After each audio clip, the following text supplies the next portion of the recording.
So in this tutorial I'm going to show you how to make pyramids and cones. Step 1, let's create the pyramid.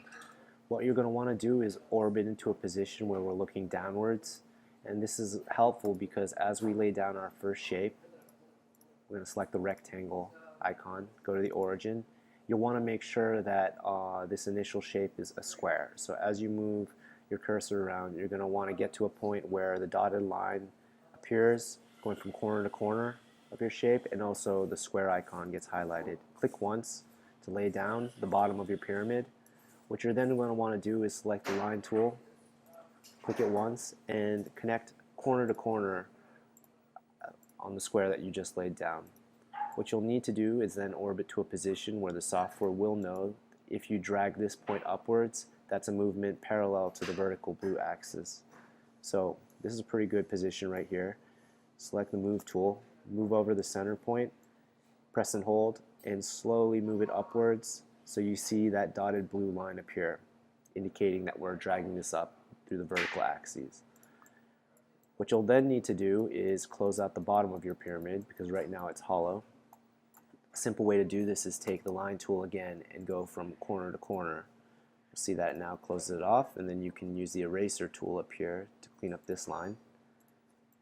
The final thing we need to do before we 3D print this, if you wanted to, is to reverse the faces, because right now they're all dark gray because Sketchup is interpreting these faces as internal faces, which really doesn't make too much sense because they're the external portions of our pyramid.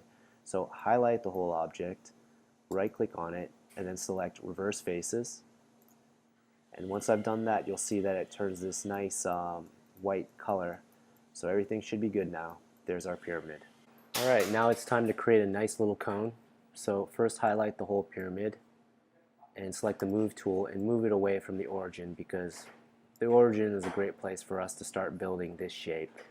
So this time, to create a cone, we're not going to select the rectangle tool, but hit the drop down menu and select circle. You're then going to want to navigate to the origin, press and hold, and move the cursor out till you get a nice circular shape that you like. Whatever dimension will work for this example. What you're then going to want to do is you're going to need to draw a vertical line going upwards. So navigate to a position where Sketchup knows that you want to move along this vertical axis. This is a pretty good spot right here.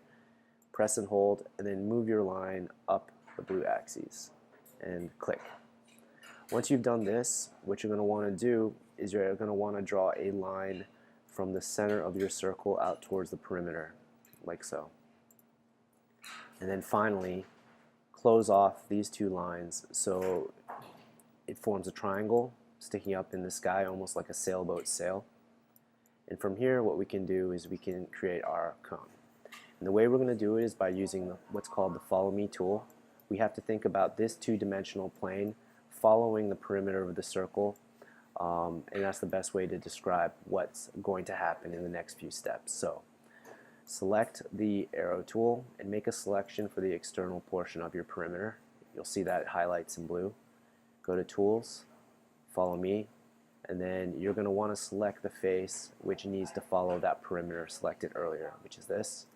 Once you click once, you'll have this nice cone shape appear, but just like with the pyramid, the bottom still needs to be closed. And the way to do it is to take the line tool and draw a line across the bottom.